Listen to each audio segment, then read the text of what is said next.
Well, thank you so much, Stacey. Now, after a weekend of intense deliberations behind closed doors in Fourways last weekend, the ANC in Gauteng says it is walking away from its Lekgotla United, re-energized and with a plan. And this comes after a sharp 15% drop in support during the 2024 national elections. And now the party hopes that its roadmap will begin to rebuild trust in South Africa's economic hub. The provincial task team is expected to brief the media this morning on its full outcome. We cross now to SABC News reporter Hasina Gori for more on this story.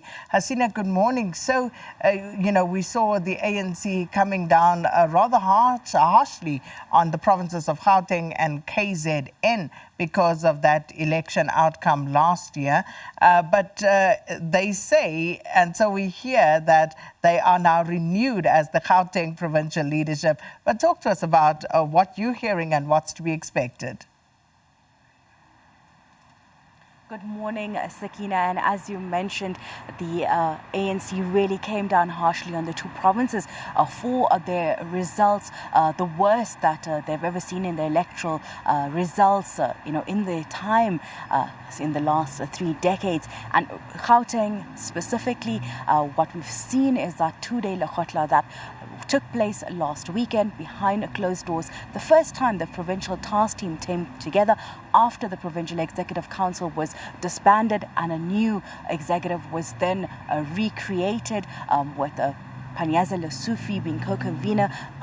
And what we saw coming together was not just the provincial leadership, but also all the different branches, the committees from municipal levels, all coming together to try and find a roadmap that when they go towards the 2026 local government elections, that they have a new plan. What we saw coming out from that Lekgotla was a conversation between the parties on all different levels and branches, trying to understand where they've lost their mark, both internally but also externally, because what we've seen is that the public trust in the party has really waned, given that results that we've seen, given that they're now in a government of national unity, both nationally but also in this province.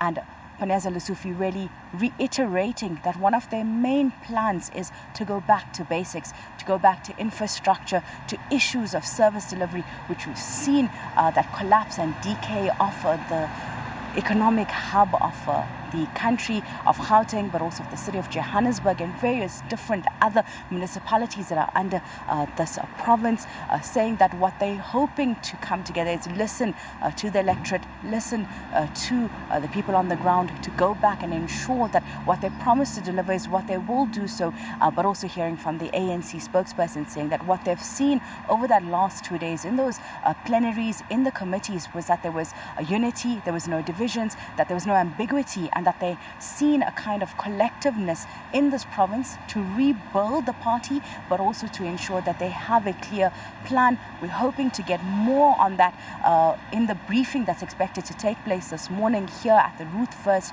House in Saxonwold, where the provincial task team, along with other stakeholders, will brief the media and giving us more on some of the plans. There was a report that they claimed to have created that was meant to go back to the executives to be tabled, which we'll hear more on it, and to also understand what were some of the concerns. We'll bring you more on the story as we go into that briefing at 9 a.m., but also throughout the day. But for now, back to you in studio. Thanks so much, Hasina Gori.